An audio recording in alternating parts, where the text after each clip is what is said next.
Hello and welcome to Supposedly Fun. My name is Greg. I'm Joel. And you all know Teddy, our adorable dog. What are we here to do today? We are here to do our top 10 fiction books of the year. Yeah. Happy New Year. Happy New Year.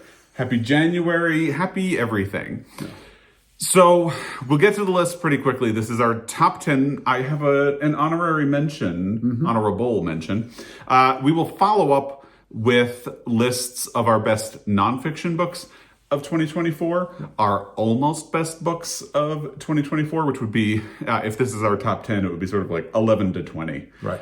And we will follow up with the worst. And the worst. The worst. Before we dive in, the only other thing to really mention is that if we spark an interest in any of these books for you, there will be affiliate links for all of these on bookshop.org. Where? Down below. Down below in the description box. So if you use those, we get a little bit of a kickback, and that helps us spend more money on books, which is great.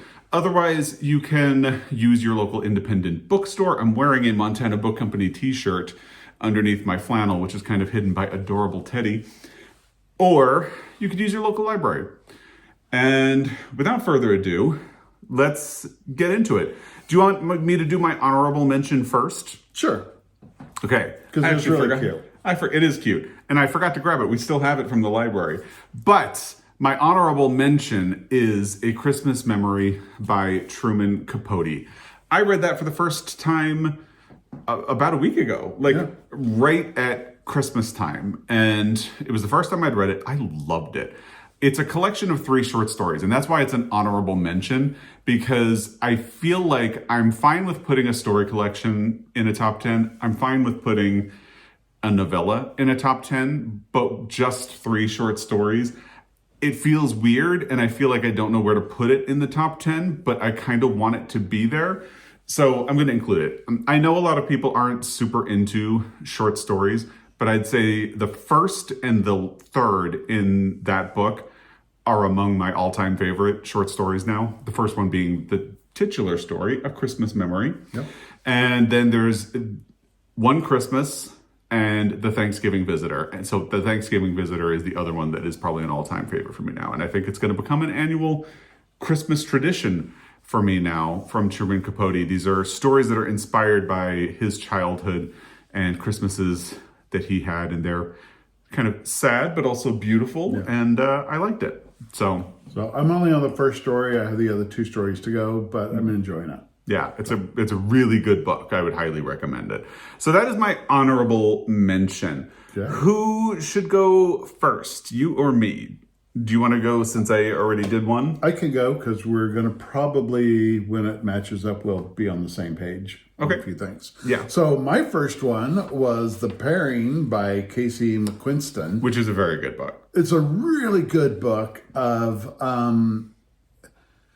traveling and food and exploring and getting to know people again and getting to know them better. Yeah. The book does kind of have when you're talking about the build up to it, a sexual competition. And that kind of turned us off, but it's not so bad when you get into it.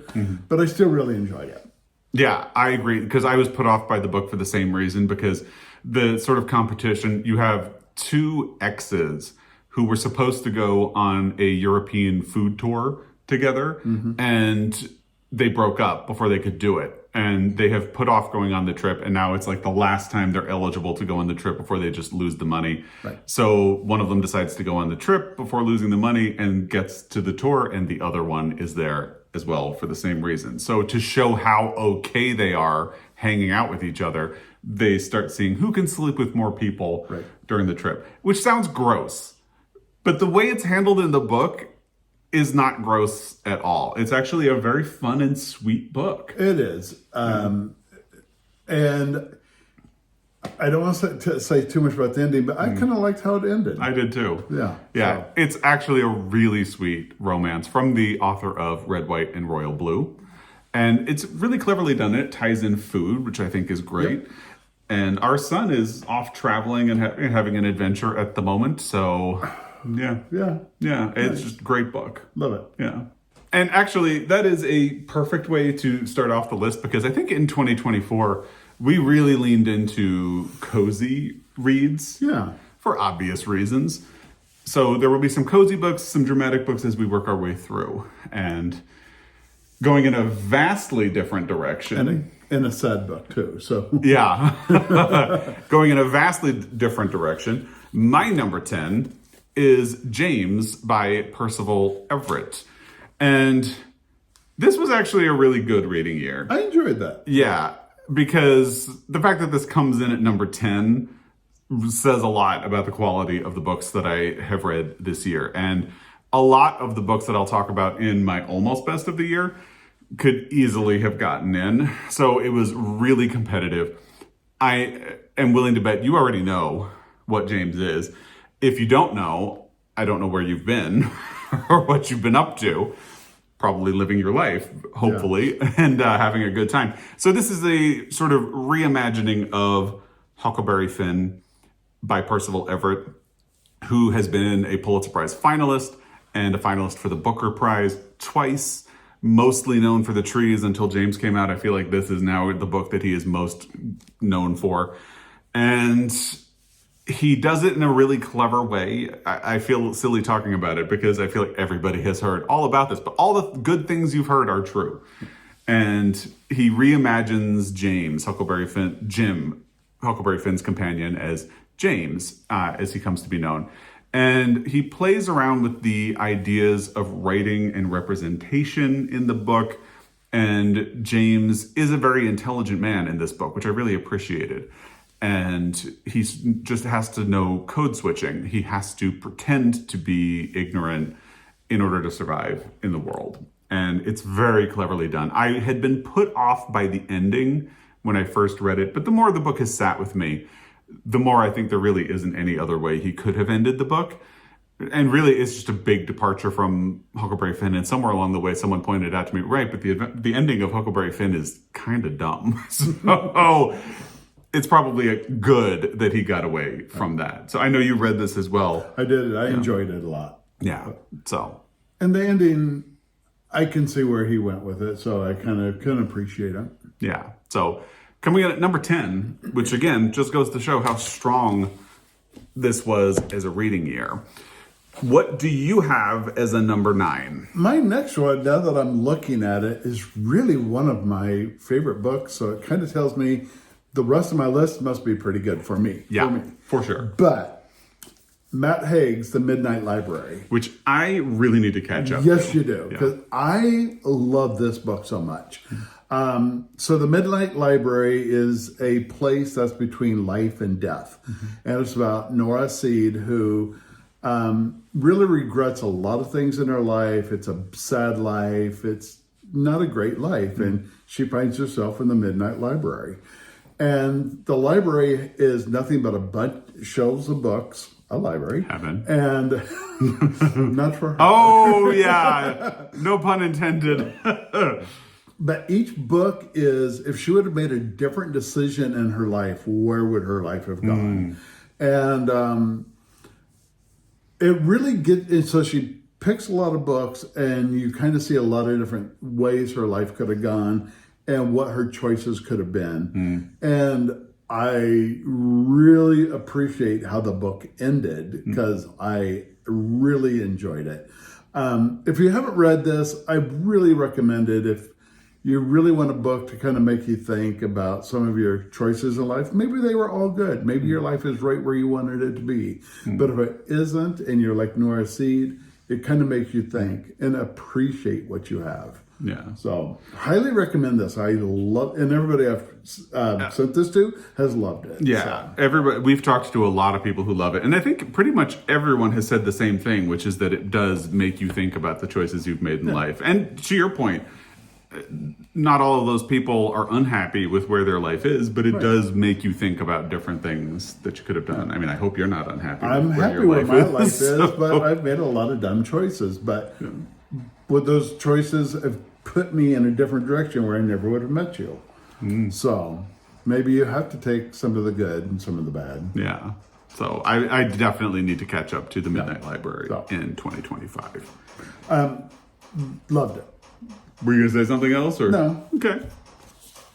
We'll go to my number 9 then, which is Hello Beautiful by Ann Napolitano.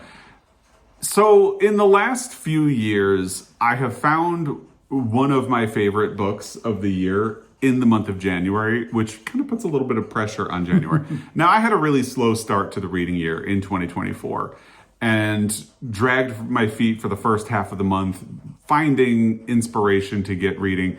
And then I read a bunch of books that were just okay. So I thought, well, it was going to happen sooner or later. This, I guess, is the January that I don't discover one of my favorite books of the year. And then I think I ended January with Hello Beautiful, and hello, here it is. So it was especially interesting because I finished, or one of the books I finished 2023 with was Dinner at the Homesick Restaurant by Ann Tyler, which gave me such vibes of Hello Beautiful. So if you're an Ann Tyler fan, or if you're a fan of Dinner at the Homesick Restaurant, Hello Beautiful is a book for you. It is sort of inspired by Little Women, but I really don't want to press on that too hard because it takes inspiration and then goes very far away from it. Like basically, there you have a group of sisters, and as they come into adulthood, and then it follows them over decades until they're a little older than middle-aged, I believe, and they know Little Women, they think of themselves as a unit, but then it sort of complicates it. That's the only real connection to Little Women. It's sisters, and they are very connected with each other. But as it goes over time, there are conflicts and resentments that sort of fester over a period of time. And it's a really beautiful story of family. Oh gosh, it made me cry. Not a book I could have read this January, and I cannot tell you why, because to do so would be a massive spoiler for the book. But just a beautiful book, intelligent. Maura Tierney read the audio. Love her. And she did such a good job. I just had such a good time with this book, even though it is a little sad as well. And it's Hello Beautiful. It's beautiful. So I really loved that book a lot. And it had, for most of the year, it was in my top 5, and it only really got pushed out toward the end. So another really beautiful book. Awesome. Yeah. Moving into number 8. Ooh. What do you have? Ooh, we're going to our shared pile. So this one's going to be a hard one for me to get through, but Tin Man was a really beautiful book. I loved how the friendships among the characters in it grew and what they meant for each other. You read this one too, right? Yes, I did. And I really enjoyed the book a lot. It's beautiful. So. This is a book that people had been telling me for years that I needed to read, and I finally did it this year. And it's a beautiful cover as well. There's kind of a little gold leaf in there. Yeah, shimmering waves. Yeah. It's a beautiful book. I do recommend doing this by reading this and not the audio, because when I got through the audio, it's like, this didn't make sense. And then Greg told me there's basically a space saying you go from one time to another time. Yeah. And in the book, you don't understand that. Yeah. So it's really confusing. But once Greg said, oh yeah, new paragraph, like another chapter, it all shifts. Worked. Worked. So listening to the audio, it's a little hard. And I would just kind of add the description on the back of the book. I mean, it's all true, but it doesn't quite capture the essence of the book, because it sort of sets up a question. Basically, it says, Ellis and Michael are 12-year-old boys when they first become friends, and for a long time it is just the two of them, cycling the streets of Oxford, teaching themselves how to swim, discovering poetry, and dodging the fists of overbearing fathers. Then one day, this closest to friendships grows into something more. Many years later, Ellis is married to Annie, and Michael is nowhere in sight, which leads to the question, what happened in the years between? So it sort of sets this up as almost like a mystery about what happened and where Michael is. And it's not really a mystery at all. And it kind of makes it sound like Annie is not really an important character in the book, but she's actually huge character. An incredible, it's the trio. And It also makes it sound like it starts when they're children and then jumps in time, but it actually moves very fluidly back and forth in time throughout the book. So I would just kind of tell you that the description is kind of accurate, but it's also kind of not accurate. So anyway, that is Tin Man. Okay. Yeah. So my number 8 had also been in my top 5 for a large part of the year. It's Amongst Women by John McGahern. So I had wanted to read this book when I first heard about John McGahern last year, when I read Nuala O'Foylan's memoir, in which she mentions John McGahern. I think they dated. And she mentions Amongst Women in particular as one of his books. But his books are not easy to track down in print.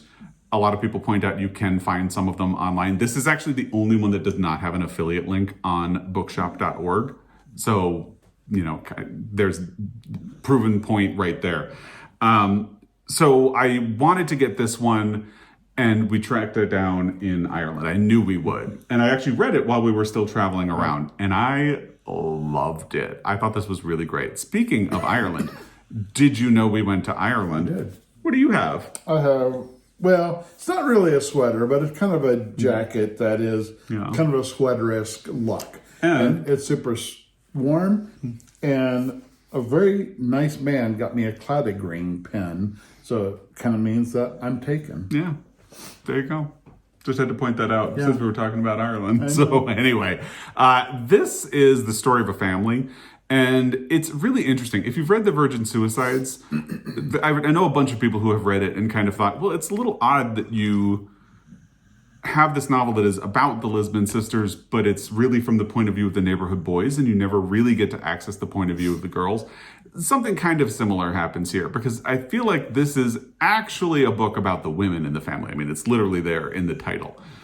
And they do have voices, but it centers the father figure in the family and the brothers in a certain way, because the father is this very domineering presence. The brothers, they're all basically fighting for power and authority.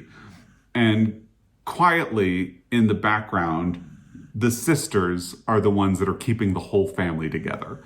And their stepmother is keeping the whole family together. So to me, this is a book that's really about the importance of women and appreciative of women. And I found that really beautiful. It is a great way of telling a story. I just love it. It's a slim book.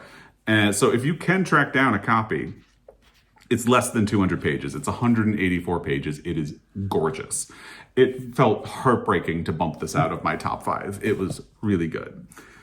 All right, we are moving into number 7. What do you have? And speaking of nice family stories, I have Tom Lake by Ann Patchett. Beautiful. Beautiful book. It's set around a family, and they are on a cherry orchard, and COVID strikes, so they kind of have to hunker down with themselves.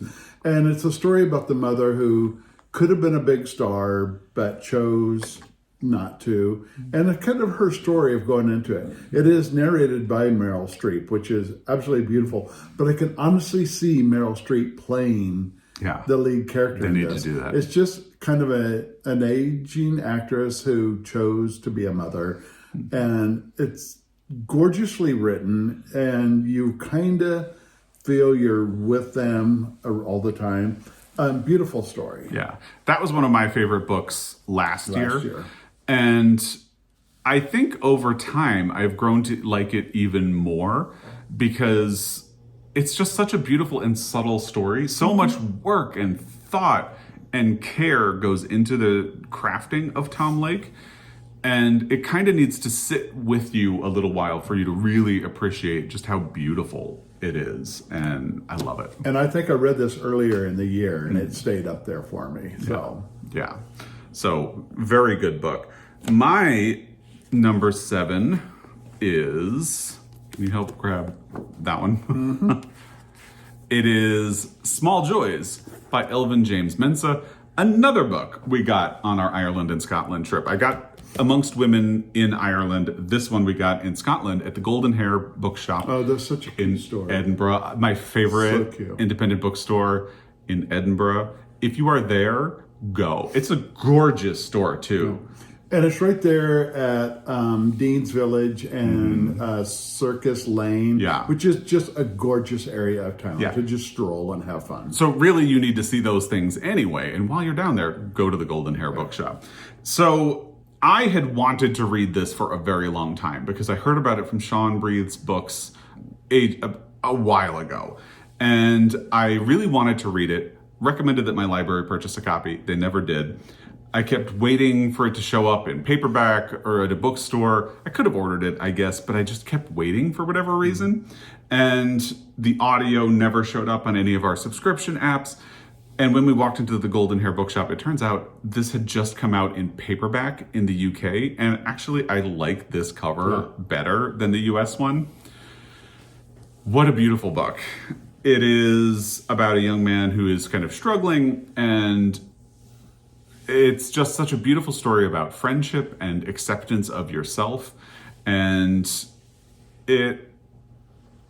I have a lot to say about it, but I think I'll probably hold off and do it another time. But this is just a really beautiful book about friendship and care and forming a community and chosen family and learning to accept and love yourself and the power of friendship to change your life. So, really good book. All right, we are on to number 6. What do you have? I have, by Alison Cochrane. Here we go again. I love Alison Cochrane. She does some really great queer romance books. Yes. But this is a really deep book about a former student of a teacher who the teacher's going to pass. He knows it, but he wants to go to the other side of to the East Coast. So they have this long road trip to get to the other side of the country.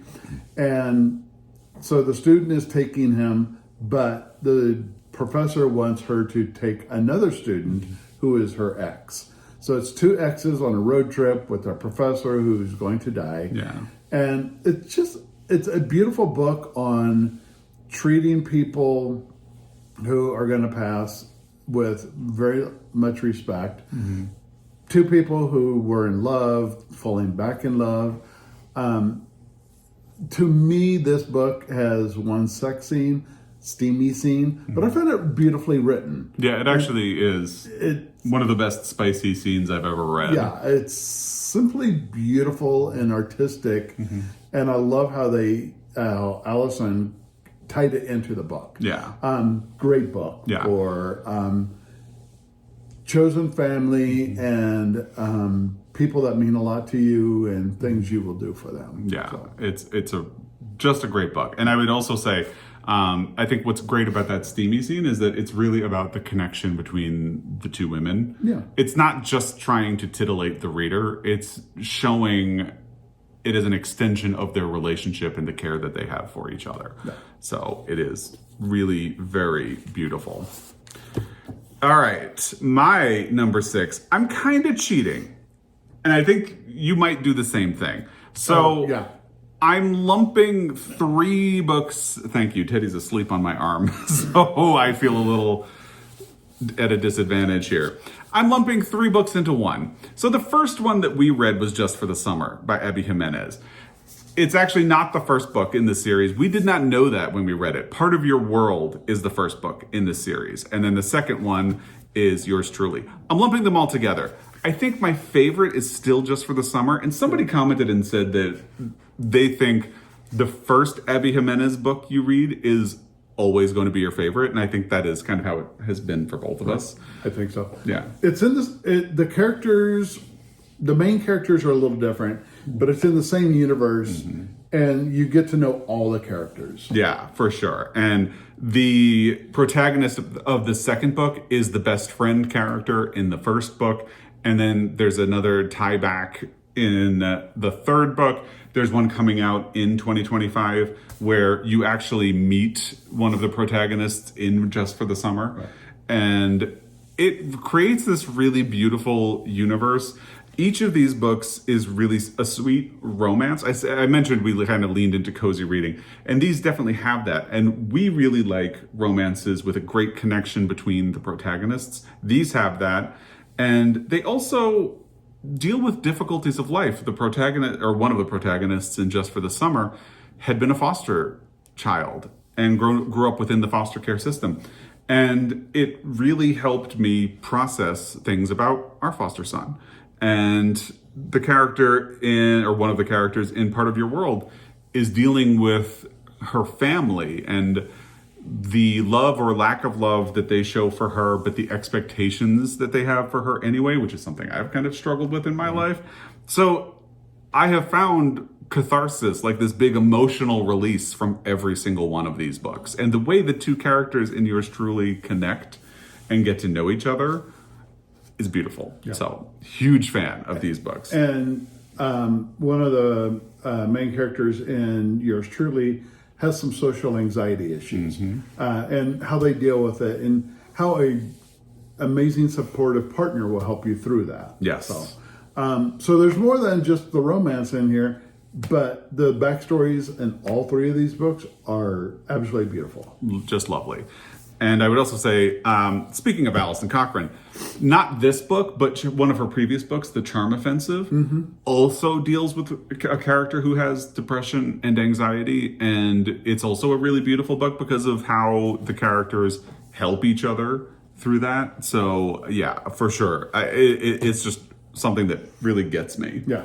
So, are we entering our top five? We are entering our top five. I would do a drum roll, but I only have one hand. So one hand clapping. One hand clapping. All right, my number 5 is from Greg's list, Small Joys. Yeah.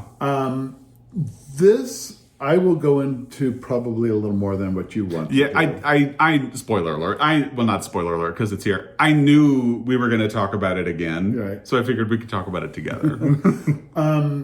So the main character in this has some social anxiety and depression and just not loving life. Trigger warning for suicidal ideation and suicide attempts. So, and then he is kind of rescued by Muddy, who is, he finds out later, is a roommate and a person who is just going to be there for him, to support him, give him the encouragements he needs, to know that he is loved and that he is a good person. Yeah. And this book is totally gorgeous as far as friendships and how people can help you in so many ways. Oh, for sure. So I think this is a big trigger for both of us right now because of our friend we lost. Yeah.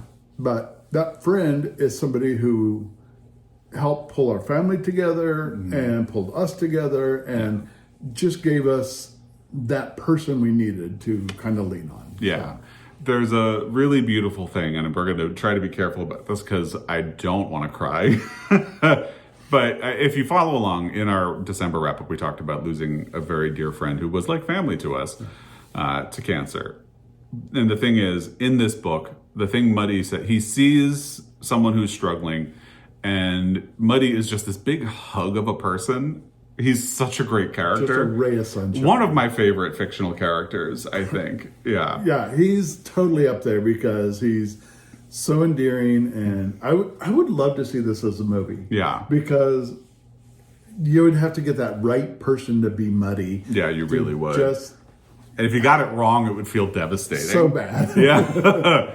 But Muddy reminds me of you a little bit because Muddy is the type of person who's always looking on the bright side. He's always taking care of other people, sometimes at the expense of his own mental health and well-being. And that is kind of you as well. Thank you. But the other thing in it is that when Muddy sees the protagonist who is sort of struggling, and he sort of attaches him to, like, at first almost like a barnacle, because the protagonist is a little bit irritated that he's kind of latches onto him. But the thing Muddy keeps telling him is, I'm your person, and we're going to get through this. And the thing that's really difficult is Leon, the friend that we lost, has been our person.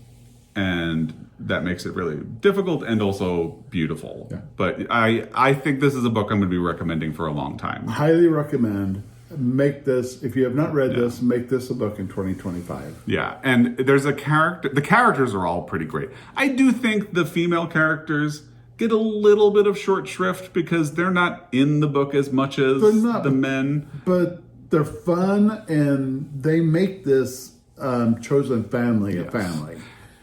And every character is interesting. And there is another male character in the book who's a friend of Muddy, and I forget the protagonist's name. Harley. Harley, thank you. I keep referring to him as the protagonist. At first, you hate him.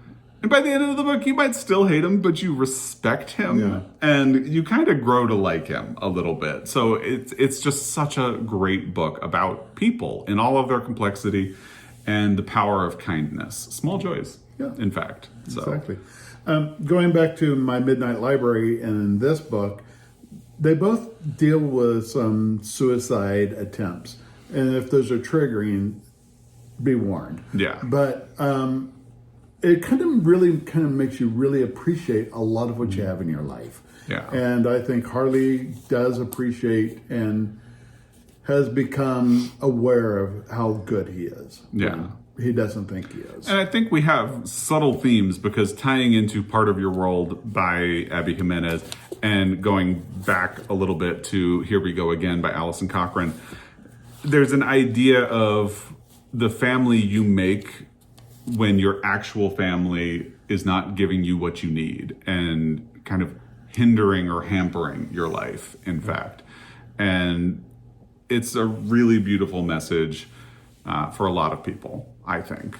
So, awesome. What do you all right, entering my top 5. Please be a happy book. It is, but it has a sad part.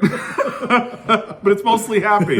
It's Mrs. Quinn's Rise to Fame by Olivia Ford, which sounds like a book that would be fluffy. The cover looks fluffy. The premise is fluffy. But there is a serious side to the book, and it's just so beautifully rendered that I just adore it. So, Mrs. Quinn is a 74-year-old woman who has devoted her life to taking care of other people, essentially. Her husband, they never had kids, but she has nieces and nephews, and she's devoted her life to taking care of the people around her. And now she's 74, and she is starting to think that she wants to do something for herself before it's too late.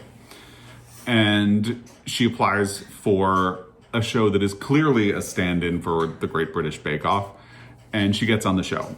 And as she sort of works her way onto the show and there are challenges, each challenge, kind of Slumdog Millionaire-ish, ties back to something in her life, and you get to know who she was as a very young lady and the sort of backstory that led to the way she ended up living her life. And that is the part of the book that is a little more serious, but it is so... I would love to see this adapted. I would love for there to be a sequel. Yes. Especially with her and one of the other competitors on the show, like coming back for an all-star edition or something like that, because I want to spend more time with them. They're so great. I think a sequel could be done without spoiling the book. The sequel could be done really well with both the characters that we like and not in a competition. Oh, yeah, that's true. Doing some cooking together, but in a family setting. I think that could be really fun because I read the book too, and it's going to come up later in my list, obviously. And I wasn't satisfied with the ending. I know a lot of people were. I wasn't. So we'll talk more about that. Yeah. But for now, let's get to our number 4. 4. What do you have? Well, my number 4, and I'm with Greg, is Just for the Summer. But I'm counting the trilogy because they were beautifully written together and they flow together nicely. And you just you're introduced to more and more people and they just bring a lot to the book. That's why I think they're fun to read. Not necessarily in an order, but if you did read in order, every book you just get new friends and new people in the stories. I actually like the way we did it because if you read Just for the Summer first and then you go back and read the other two, there's something in Just for the Summer that feels like a twist. Mm-hmm. And then it's like going back and sort of getting the backstory. If you've read the first two books, it's not a twist at all. Right. So I kind of like approaching it from that direction. But if you're someone who prefers to go in order, there's nothing wrong with doing that. Yeah. And I think for us it was a twist, but it's just part of a story if you read them in order. Yeah. So it's kind of fun to like be surprised and be like blown away by a scene in Just for the Summer that if I would have read the other two books, I would have known was coming. Yeah. And I know, yes, technically it is a bit of a cheat to include 3 books in one slot, but to your point, the story fans out and brings more people into it, but it feels continuous because they all tie back to each other. Right. And in that way, you could kind of talk about like the Heartbridge novels by N.R. Walker in the same way. Like it's a continuation of a story. House in the Cerulean Sea and Somewhere Beyond the Sea. Sequels that feel like one flowing story. Right. Aristotle and Dante discover the secrets of the universe and dive into the waters of the world. Feels like one seamless story. Book 2 picks up later the day from book 1. Yeah, it really does. Yeah. So, it's our list. It's our rules. Yes, it's our rules. So, what do you have? Yeah. My number 4 is Here We Go Again, which we already talked about a little bit. I think the reason it's higher on my list than it is on yours is that I got a huge emotional release out of reading this book because it deals with grief and it also deals with the anticipation of grief. And again, we're going to try not to cry here because I would not be able to read this book right now, given the events of the past week and losing our friend Leon, because it would be all too easy to conflate her with the mentor figure who's dying in Here We Go Again. And it would be the same way of like knowing, because she was diagnosed with a brain tumor in September. So for the last few months, we have known that something bad was coming and have sort of been in a sustained process of caring for someone and saying goodbye. And that is what Here We Go Again is. So it would be too raw for me to read this right now, but I'm so glad that I did because, we've had a difficult couple of years and everybody has to an extent because it began with the pandemic. And then we started a grief journey. We had Guinness, a dog who got sick, and a year later we lost. And then Jamie, who got sick, and a couple of months later we lost. And then this year, Leon got sick, and 4 months later we lost her. So I think there was something healing in this book that really profoundly spoke to me and has helped me and made me feel good. Because it is sad, of course, and it will be because they're going on, they call it a death trip, this road trip across the country.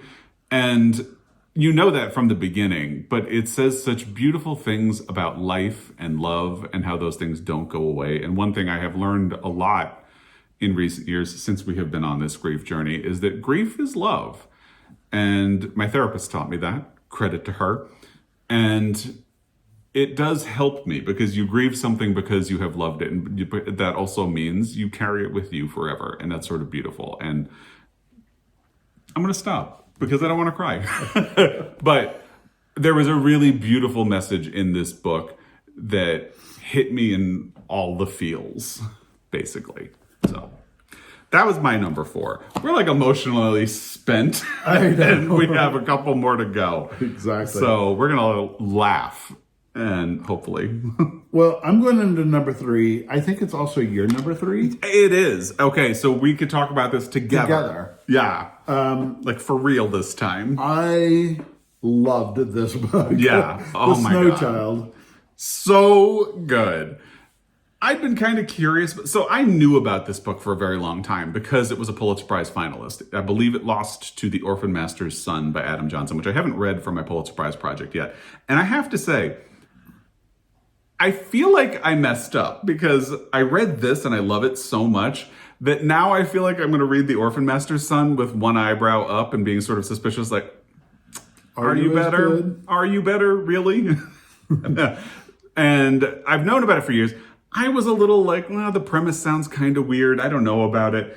And the thing that really got me to read it is that we went to a trade show for the Pacific Northwest Bookselling Association in September and October. And A1 Ivy has a book coming out in February, Blackwood's Blue Sky. I'll put a link to that and other books we talk about down below as well. So she was there to promote her new book. And Chelsea, who is one of the owners of Montana Book Company, recognized A1 Ivy on the trade show floor and stopped her to tell her how much she loved Blackwood's Blue Sky. And I wish I had read this at that point, because I would have totally fanboyed out and just lost my mind. And instead, we just kind of stood politely to the side smiling. But if we could get a do-over, I'd be like, oh my God. Should have both of us on her, like, okay. Yeah. So this is a beautiful story about a husband and a wife. They didn't have much of an existence of a relationship. Yeah. And then the wife has a birth and they lose the child. Yeah, it's born. Stillborn? Stillborn, yes, thank you, that's the word. And so they're grieving. They're very separate. So to the point where they were living in Boston. Yeah.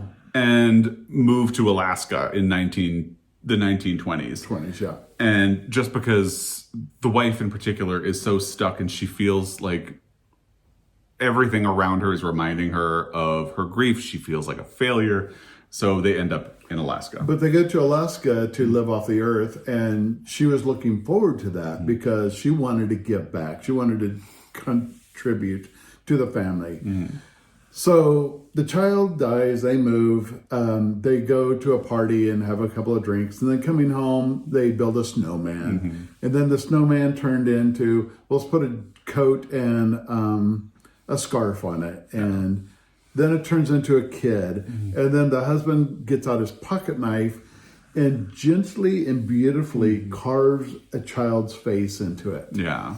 And I think we talked about this, and we think we figured out it was the wife who ran into the house, got some wine, and colored in lips for it. So, like, a lot of care went into this. The husband goes to the barn and gets dried grass or hay and makes hair for the child. So they bond over building this. That night they have a really beautiful moment between them. And then the next morning they get up and the snowman's gone. Yeah. But yet they find a little blonde-haired young girl running around the woods. Yeah, they start seeing her on the periphery of their property. So the whole book is them processing who is this young girl, and maybe it's a snow child. And there's a old German story in the book that goes back to a snow child and a snow child being born. And we looked at it as being foster parents. Yeah. Really wanting to love a child, but the child kept running away. Yeah. So I don't want to get too deep into it and spoil it, but so much. And then the husband and wife, their relationship becomes closer and stronger and kind of beautiful, and how they take care of each other.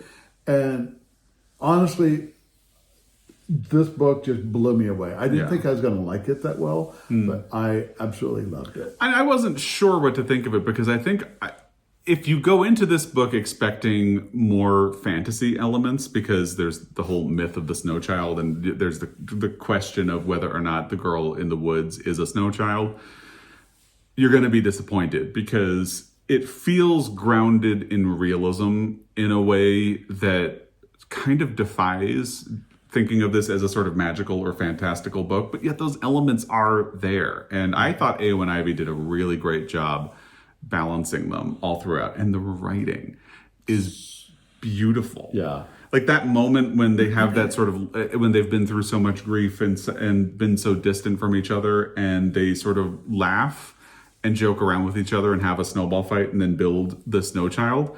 I feel like that scene is going to stay in my mind for a long time because it is so tender and caring. It is. And I love it. And then what the family goes through with the snow child growing up and the hardships they face, but they face them together. I found beautiful that this husband and wife team face these hardships head on together, and they both do what they have to do to take care of each other. Yeah. I love this book. And it is really interesting that you take your own emotional baggage into a book with you. So people react to things differently, and we both got a huge emotional reaction thinking of this as foster parents because, you know, as you kind of said, they want to parent this child, but technically speaking, it's not their child, and the child has their own wants and needs in life, and they have to try to find a balance between wanting to parent the child and letting the child be this other person who has existed. And, you know, it was really useful for me. I think it opens with a quote from the German book. Oh, I think so. I really like it. Which is really beautiful. Yeah. Wife, let us go into the yard behind and make a little snow girl, and perhaps she will come alive and be a little daughter to us. Husband, says the old woman, there's no knowing what may be. Let us go into the yard and make a little snow girl. And that's from Little Daughter of the Snow by Arthur Ransom. And just to show how beautiful this book is, look at that snow forest scene. So I'm honestly kind of amazed that this, any other year, this could have been my number one. Absolutely. And I still kind of wobble back and forth. It should be higher.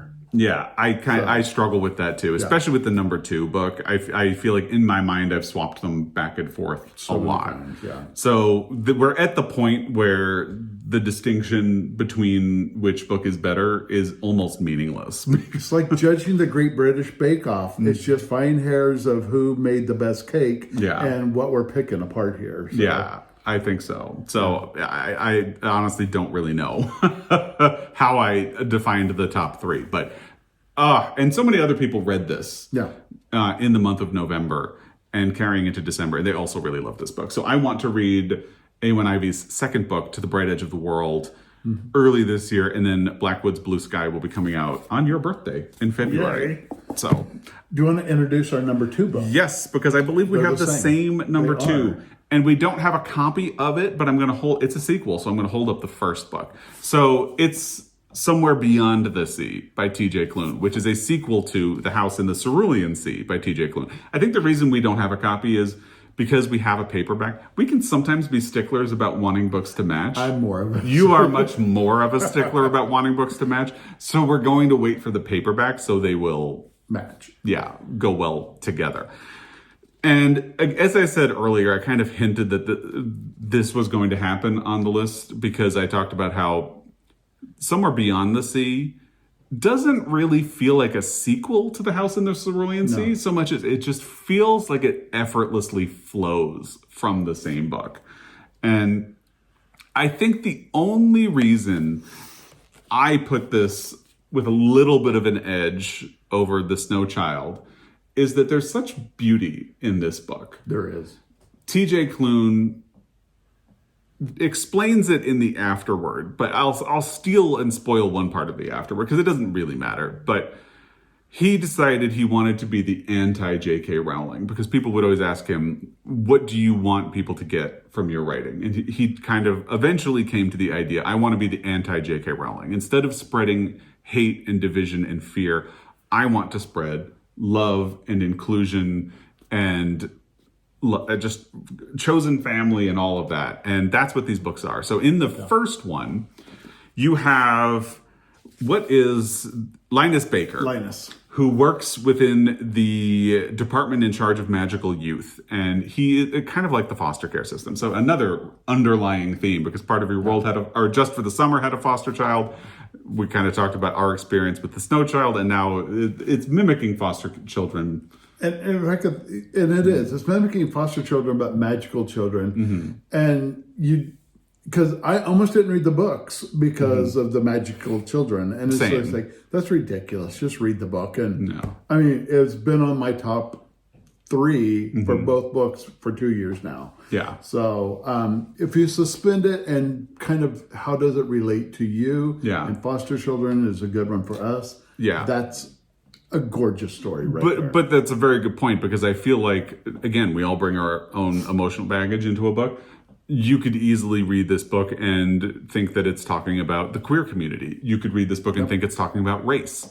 Whatever it is that divides people from each other, you can think that this book is essentially a metaphor for that. Because basically, the children on this island, Marseilles Island, are isolated from the rest of the community because they are deemed to be particularly dangerous. Especially, there is a Lucifer, a child named Lucifer, or Lucy, on the island, who is the Antichrist. Essentially, he's the son of Satan. And Linus is sent to the island to make sure that they are being cared for, but cared for is really code for locking them down, essentially, to protect the rest of the world. And what he finds with Arthur Parnassus, who is the leader of the school, is that Arthur Parnassus treats these children with respect and love. And that is such a powerful message. And it's really, really beautiful. And that continues into the second book, because it's the second book, Somewhere Beyond the Sea, is framed as the conflict is that another student comes to the island who their whole thing has been like, people believe that we are monsters and we're not monsters. Someone who comes to the island who embraces his identity as a monster. And that's actually not the central conflict of the book at all. No, it's not. But that's a portion of it. It's a part of it. But because he's a Yeti. Yeah. I love that character so much. I love all of the characters, but oh my God. Do fall in love with each one of these characters. And they're so different. Chauncey is my favorite by far. Yeah. Lucy is so funny. Oh, Lucy's awesome. And Arthur and Linus, all of the characters are great. But so the conflict is that somebody else is sent to Marseilles Island to inspect again. And that's the more central conflict in it. And sent there biasly to make it a bad situation. Yeah. And how they work to show that it's not is a beautiful part of the story. Yeah. So basically, again, we have a story of chosen family, love and care for each other, and how you can change the world just by loving and caring for other people. And you get more out of that than you do by trying to beat people down. One of my favorite quotes is, "You can change the world by changing your mind," from Kinky Boots. Yes. You have a t-shirt that says that, don't you? Yeah, I love that. Yeah. So if you haven't read them, I would encourage you to do so. They're just really beautiful stories. Fun. Yeah. Fun, serious, heartfelt. Yeah. And there is going to be a third one. TJ Klune was also at that trade show that we went to. He's super funny. He is very funny. Yeah. And he said he felt okay revealing, because he had talked about it at a different event a couple of days earlier, that there is going to be a third book in the series. And I don't know if we should talk about what it's going to be about. No. No. I think it's going to be fun. It's going to be fun. That's what I'm going to tell you. It's going to be fun. I'm intrigued. Yes. So I can't wait for that, because honestly, that one will probably be in my top 10 for whatever year that comes out. It probably will. Hopefully it's this year too. Hopefully. And the audios are beautiful, because the narrator does voices for all the different characters, and they are distinct and wonderful. Yeah. So anything else about Somewhere Beyond the Sea? I don't think we can say anything more. I don't think we can. Read it. Just read it. Just read it. So we're at number 1. Do you want to go first or second? Well, I'll go first since we've already talked about it. Mine is Mrs. Quinn's Rise to Fame. Mm-hmm. Why did it get so up there for me? I think it's because the baking aspect and how baking and family kind of go hand in hand. It's just all part of it. And I think that's what Mrs. Quinn does.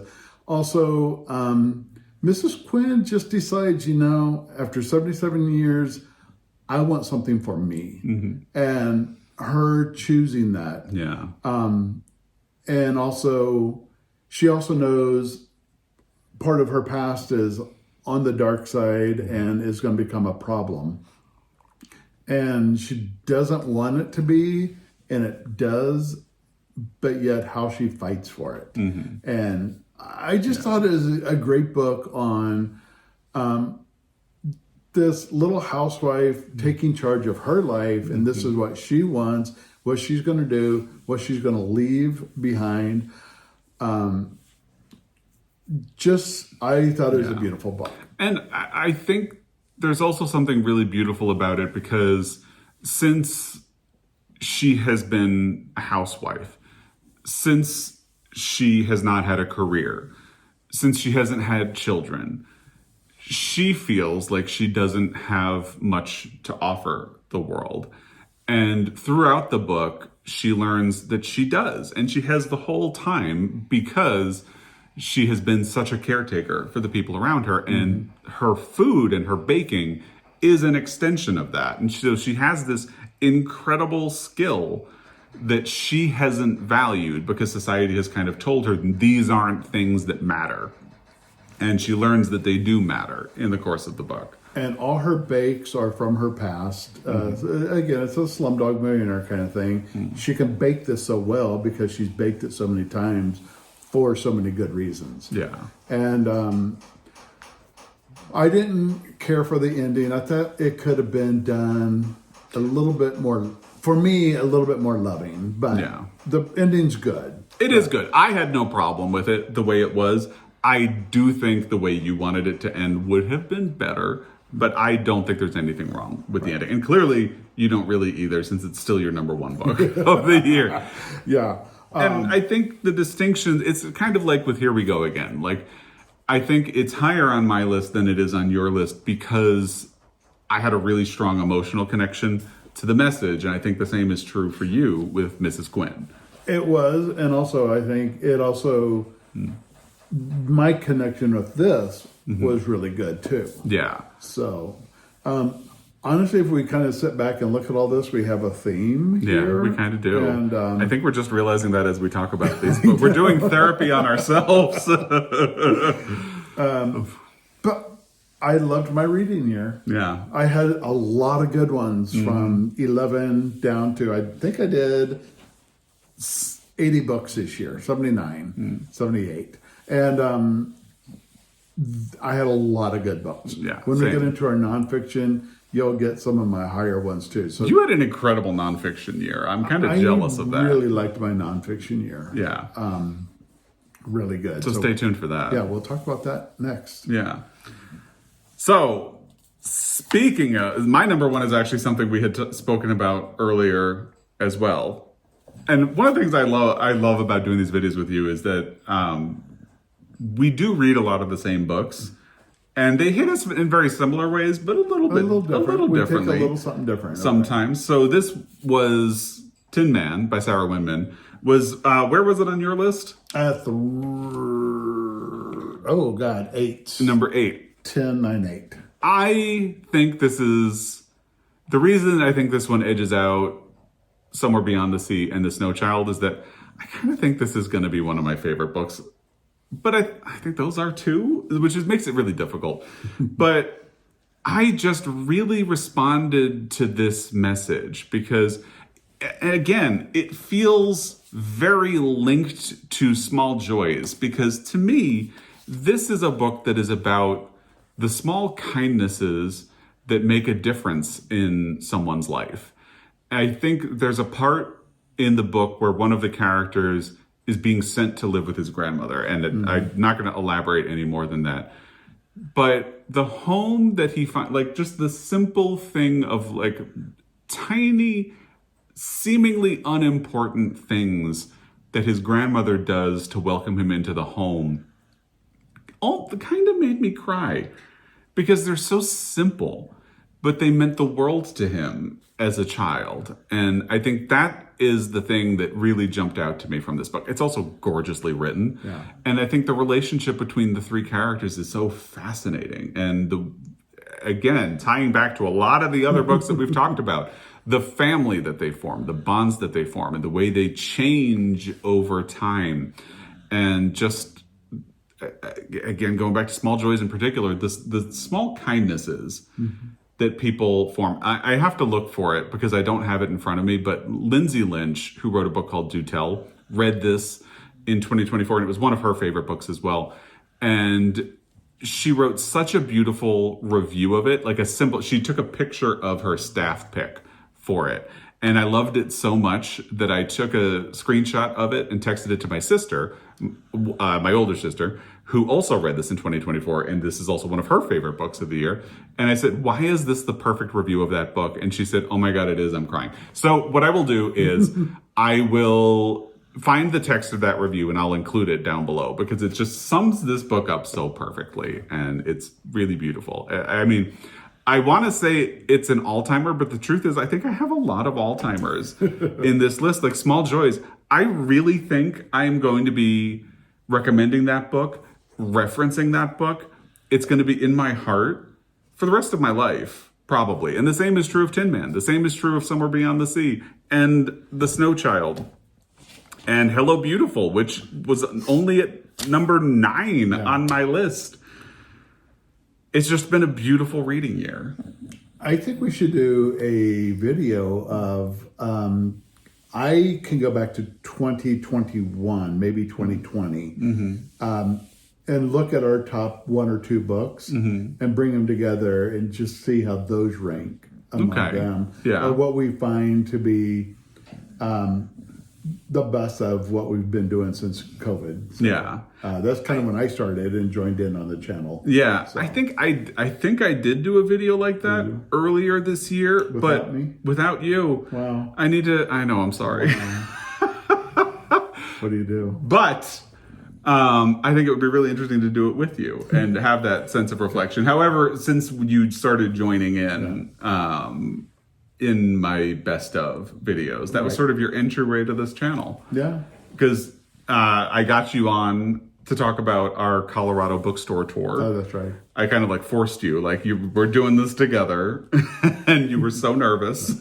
So, of all the books on the table, and you wanted to tell everybody out there, you need to read this book in 2025.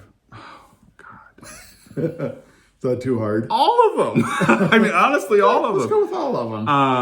I think enough people know about Tin Man, Snow Child, House in the Cerulean Sea, and Somewhere Beyond the Sea, and Abby Jimenez. Yeah. So and Ann Patchett and Percival Everett. Yeah. And I think people in the UK know about John McGahern. I think enough people know about Alison Cochrane. So I would say my answer would be Small Joys by Elvin James Mensa. Absolutely. And I think mine would probably be Midnight Library. I mean, it's been on the bestseller list. I think a lot of people have known it. But if you haven't read it, I think this is a good one to read. Yeah. So there you go. Yeah. We'll leave you with that for now. Again, we will come back and do a video with our almost best reads. Because honestly, even the books that are just outside my top 10, I could have easily slotted about 5 of them into my top 10 and it would have been just as good of a list. So it'll be fun to talk about those books as well. So stay tuned for that. Stay tuned for the best nonfiction because I have some good ones, but you have an incredible nonfiction year. I think I had a good nonfiction year, and I think you all will enjoy it if you kind of see or have some of the feels I have on books. So yeah. And then we will do a video about our worst reads of 2024, but we'll try to keep it a little bit positive. Maybe not. I did throw one of them. I've never thrown a book. Oh, you should do it. It's fun. I probably did throw The Guide by Peter Heller. That was my worst book of it was 2023. Yeah. If it wasn't last year, it was the year before. I probably threw that book. Yeah. So anyway, stay tuned for that. Yeah. We'll try to keep it a little bit positive. So there's going to be more, and there will be more Teddy as well. It's like dumping snow here today. Yeah, I got to go snow blow. And I'm going to help you. Sure. Yeah. Okay. Well, thank you, y'all. Anyway, and thank you for being a big part of this channel and for enjoying these books alongside us and offering us book recommendations. Offering us love and support over the year. Yes, especially as said, we've had So, 3 years we've lost someone important to us. So my joke, which is actually not a joke, has been nobody's allowed to get sick in 2025. Yeah. I can't take anymore. And honestly, when I kind of go through and read a lot of our comments, a lot of the people who have been following us for years are still the top commenting people. Yeah. So I kind of feel it's a little chosen family. I think it is. Been on this journey with us. So. Yes, and we really appreciate that. And, I always would tell our foster son, we're not calling him, we decided we're going to try out calling him our son. Yeah, because he calls us his parents. Finally, because he just started calling us his parents. And he has been posting some of the most incredible, beautiful posts. Yeah. Thanking us, thanking our friend Leon. Yeah. Enjoying his trip, and he's making shrimp tacos tonight, and I am so impressed. Yeah. When he texted us that, you were just downstairs, but I had to call Joel immediately because you would have to know him. He would not eat shrimp when we first met him. Our first year, it would only be ground turkey. Yeah. That's it. Nothing ground turkey else. or ground chicken. Or ground chicken. Yeah, but he wouldn't eat much of anything else. And you really expanded. Because I had to call Joel because I was like, could you believe he's making shrimp tacos? You did that. And you did do that. So, yep. Yeah. So anyway. He's such a good kid. We love him so much. He is. He's not a kid anymore. No. But he'll always be our kid. He's 20. Going to be 23 next week. Yeah. And grown up and is really quite the remarkable young man. Yeah, for sure. Yeah. So anyway, here's to a good reading year in 2025. Stay tuned for the rest of our best and worst. And again, we just really appreciate you. And I was actually leading somewhere with that. We went on a tangent about our son. And I always would tell him, people can surprise you by being the worst, but they can also surprise you by being the best. And I think you see that theme through all of our favorite books. So anyway, we appreciate you, and we will be back. Until next time, happy reading. Happy baking.